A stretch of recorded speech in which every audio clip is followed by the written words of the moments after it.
Hey everyone, this is Andrew from the Console Gaming Crew, and we couldn't be happier to announce that we are now a part of the Boss Rush Podcast Network and are featured on BossRushGames.com. BossRushGames.com is a great place where you can find up-to-date news articles, blogs, and podcasts about video games. In addition to that, there's a growing collection of podcasts in not just the gaming community, but other communities as well. We are honored to be a part of such a great network of podcasters, so please stop by and give everyone a listen. Thank you so much and enjoy the show.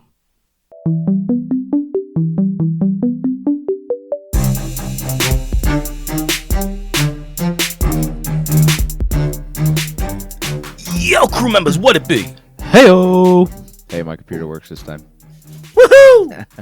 Fucking piece Dude, of I'm like trash. pulling triple duty right now. I got you guys directly in front of me. I got the baby monitor to my left so I can keep tabs on the boy. And I got the Lakers-Warriors game on the screen to the right of me. I got a lot going on here. So what are we doing? Tell the people, bro. Tell the people. I was waiting for Anthony to go ahead and actually say something. Fuck. All right. Well, since I'm He did. like the one who's doing most of the talking, then it looks like today is going to be another episode of Consoles Through History. And today we're going to touch on the Atari-5200. The Atari-5200. We are inching ever closer. Just get me into the 90s, please, because that was like, look, listen, born in the 80s, 90s kid for sure, because like that's what I remember my childhood. That's what I remember. I remember the 90s. Give me the consoles of the 90s, please. Bruh, I don't know. I'm not skipping over the mid to late 80s because we remember 80s, shit in the 90s. Yeah, Because you got to think in the early, actually all of the 80s is when you have the NES, Sega Genesis. Like those are bangers, and those are the ones we're getting to. We just got 8, 16, 32-bit were really coming into their own within that time absolutely. I know. So yeah, like, excuse me. Holy moly. Like Anthony said, we're going to do the Atari-5200, which, funny enough, on this one episode, for fuck's sake, this one article that I read on SB Nation, it says, the Atari-5200, the console that never should have existed, is what the article says. So, Anthony, what were you saying before? Yeah, so you can redact every other statement you said about this console. It's trash. And then everything under it says the Atari-5200 was supposed to be the next step forward for an early video game giant. Instead, the company tried to pretend it never existed, even after selling 1 million consoles. Yeah, and you know what? Look. This is one of those failures I think that Atari had to make its leaps forwards in the console that followed this. I agree. Granted, we're talking about the 5200, but the console that follows this is pretty neat and some pretty good innovations. Yeah, which I think we'll probably touch base on. I think that was late 80s, early 90s. So we might even talk about that at some point through this beautiful thing we call Consoles Through History. All right. Well, So without further ado, the Atari-5200. I'm not going to ask you guys who you think the manufacturer is because it's pretty fucking self-explanatory. That would be Atari. And this bad boy was released in 1982. That's all I got was 1982. I didn't see a month or anything. I just know it was released in North America in 1982. That's it, dude. Wes, you got the runtime on this bad boy? Yeah, the runtime on this went from 1982 to 1984. And they sold roughly 1 million copies. Okay. And the price? Yeah, so the price on it was $269 in 1982, which equates to about $639 in today's money. You eat a bag of dicks for that price. I'm always trying to figure out how Wes and I keep getting different amounts of money. Do you plug yours into the calculator that brings it to the most recent date? No, I literally typed in Atari 5200 price, retail price, and then it told me that, and then it said in there what it was in today's money. Yes, but if you click into that link, that could be a link that was made in 2019. So that could have been money adjusted for 2019. I mean, they have a website where you can actually calculate. Well, no, it's a big difference because so in today's money, especially adjusted for inflation. Yes, exactly. So it has already gone up 7 or 7.5% since 2019. Dude. That's a lot of money. Absolutely. So what did you say? You thought it was, Wes, or maybe it was in whatever some dollars basically. Yeah. So in 2022 today, it would be $798. That's what I had. $790. $798. So basically $800 for a piece of crap. That's fucking shitty paperweight. I mean, that's like buying a Wii U. I mean, like when it came out. I mean, you're not wrong. So, into which we shitted on the Wii U like a few episodes ago, pretty bad too. a little bit of history. It's not a lot because again, as we start to get into companies that are putting out their second and third systems, there's obviously not going to be as much history to tell because all the stuff We've we already do, told it. like the first time around, we've told about how Atari became a company, what they did beforehand, how they got into it. So I'm not going to do all that over again. So what I do have is that, funny enough, this was originally called the Atari-5200 Super System. Not so super, apparently. Is a console that was introduced in '82 as a higher-end complementary console for the popular Atari 2600. The 5200 was created with the intention of competing with the Mattel Intellivision, but wound up being more directly a competitor of the ColecoVision shortly after its release.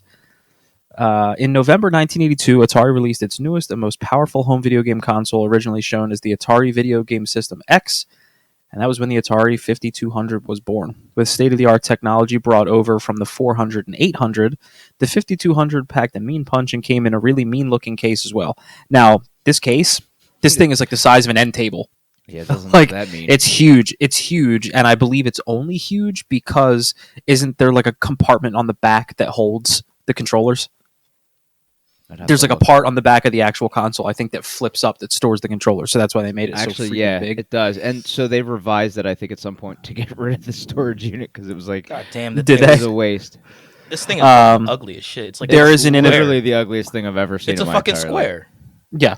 One of the very few innovations I'm going to leave because that's Anthony's spiel, so I'm not going to go into that. Bro, it's three things. You want me to hit it really quick?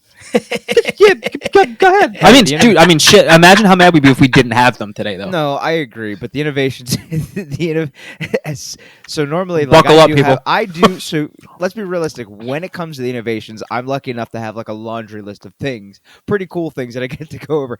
This time, it's three things. It's three things. The start, pause, and reset buttons that came on the controller. However, Andy does make a really valid point that had they not been introduced in this console, we probably wouldn't have them today. Or we might, but it might be different. Yeah. Facts. Who knows? I mean, shit. So, yeah, I mean, not trying to be like... makes a huge difference. Not trying to be super lazy, but like when everyone's super comfortable, ain't nobody trying to fucking get up and go to their system and turn the shit off and on every time. No. Ain't nobody trying to do that. No. So thank you, Atari, for that. Many people thought the Atari 5200 was Atari's answer to the ColecoVision. However, the Atari was meant to be the Intellivision killer. Didn't end up happening. Intellivision always boasted about its 16-position controller versus Atari's 8-position, so Atari fired back with a full 360-degree speed-sensitive joystick, which, whilst highly innovative, had several flaws, such as they did not self-center, and the firing buttons were soft rubber, making them difficult to use. Yeah. All right, so to go ahead and jump into the controller real quick, I'm going off of videogameconsolelibrary.com just to go ahead and give you a little reference. Yeah. They gave us a rating for some criteria. And it's probably out of, the same one I and it's saw a 10, earlier. dude. It's a 10-point scale, and the controller, 2 out of 10. So it says under the notes and comments, this might be the worst game controller ever invented. The 5200 joystick is very fragile and lacks the self-centering mechanic found in similar devices. The numeric keypad, which is rarely used, mirrors this same cheap construction. So basically, just talking about a shitstorm of a console, Hold on, of a really controller. quick, a little bit more. Okay, we're just gonna talk. We're gonna talk Please. shit on this entire system. Fuck it. Really quick, the primary controller is ranked the 10th worst video game controller of all time by IGN editor Craig Harris. Also another comment. An editor for Next Generation said that their non-centering joysticks rendered many games nearly unplayable. So think about that one as well. Mm-hmm. I mean, think about what we deal with now with drift. You know what I mean, with the Joy-Cons and stuff like that with the That's Switch. basically what this Yeah. was. Yeah, it's where shit's not centering back up the way it's supposed to. God. Let's keep talking. Now, shit. I'm really enjoying this. So, and because I didn't state it to begin with, this little part I got from computinghistory.org. So where was I? We were talking about the controller, and you guys jumped into rightfully shit on it. Had to. Because of how shitty the controller was, the Atari 5200 suffered, despite the system having a very nice sized library of games coming out for it, and it outsold its new competitor, the ColecoVision. However, the great video game crash did end the Atari 5200 before it even had a chance to reach its full potential. Besides, Atari had a trump card up its sleeve, which we will get to down the line, which is the Atari 7800, which Anthony was like, man, I wish we could have just fucking skipped and gone right to that one. I'm telling you, dude. But we got it. Dude, we talk about the highs, we got to talk about the lows. Yeah, it's all part of the process. I'm kind of excited about the 7800 because I was reading about that after I was like, God, we're talking about such a shitty console tonight. But yeah. Do you want me to jump into the games? Please. Absolutely. Yeah, because I mean, that's really the one bright spot about the damn system. So the system had 69 games released in its 2 years. Giggity. Hell yeah. So some of the games that everybody knows would be like Centipede or Frogger or you had like Millipede, you had Missile Command, Pac-Man obviously was a huge one. You had Pitfall 2, which also was another huge one. They had a real big real sports just whole run. So you had baseball, basketball, football, soccer, and tennis. Like all of those were under the real sport umbrella.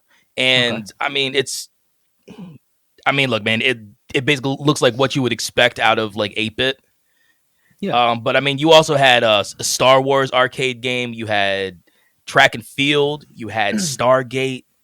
I mean, like, dude, you had some pretty nice games on here. I mean, you look at all those. You're talking about arcade classics. Yeah, absolute classics. But so dude, like, out of the 69 games, I mean, like I said, you had a handful that really did. I mean, they were like the top notch of what you'd expect, like Centipede, Frogger, Pac-Man, like the Star Wars game, stuff like that. But yeah. But Andy, before you continue, and I hope to God I don't like take any of your thunder, but this kind of goes back on the this kind of goes back to what Wes was talking about with the games, and I think this is also part of the reason why the 5200 could have been a failure. Remember when Intellivision came out with the adapter for the 2600? Remember we talked about that? Yes. Yeah. So I think this is part of. I literally just started reading that a little bit in some of the other stuff that I was going through while we were talking. Yeah. I think that was also part of the reason why this fucking console failed. I mean, let's be realistic. Most of the games, after looking at this too, some of the other people commented. Some other game editors even said that a lot of the 5200 games were like basically updated versions of the 2600 titles, which really is going to make a lot of people look super excited. So if that was the case, and oh boy, here we go. If that's the case, Jesus Christ. You see where I'm going with this, right, Wes? No. I got you. Okay. So I want to kind of break down some of the good things that were actually from the system. I mean, within this 10-point scale that I have off of Video Game Console Library. Oh, boy. So, two of the things got a 7 out of 10, and they were graphics and media. So under graphics, it is games featured large, colorful graphics that were nearly identical to the arcade counterpart, which is a big plus. Having it basically look like what it did in the arcade at home, you know what I mean? That was definitely what you wanted. The 5200 also performed well when screen activity heightened with minimal slowdown detected. So not as much lag as what you'd expect, which is good. And then with the media, it was the Atari 5200 cartridges were quite a bit wider than those utilized in its predecessor. The thick, hard plastic casing was extremely durable. So you could throw these. Dude, they could be like literally a plastic brick. Is that what you're telling me? Dude, your wife could have thrown it like she used to with her Nokias and wouldn't break the shit. So it was the original Nokia phone, but in video. That's what it sounds like to me. Dope. And then the other one that had the highest accolade that this system had was the audio. So it says the audio was an 8 out of 10. The excellent sound effects for most games featuring digitalized voice synthesis for many titles. So you actually had, some really good sound coming out of the system, but that was basically all you had. Really? That's about it for this console? Unless you got more from that website that you want to speak on? That's really it. There's really not much. Wes covered the games. You covered the only innovation that they had. The 3 buttons. Yeah. I mean, that's really it. I mean, there's a little bit of how like there. The only people were talking about how it was kind of like the Atari 8-bit computer in disguise. The only other thing you could really talk about is that there was an Atari 5100 prototype. Yeah, the Junior. Yeah. Yeah, I saw. Yeah. Also called the 5200 Junior. Yeah, it was pretty cool. What's up, Junior? But nah, man, that's like we don't really have much else. Yeah, I mean, I'm when it comes down to literally, this I'm episode. literally Dudes. trying to look for something. I don't. Enjoy episodes like this because when we get to some of these bigger ones, they are not going to be anywhere close to as short as this. 2 systems from true. now is probably going to be a long one. That is true.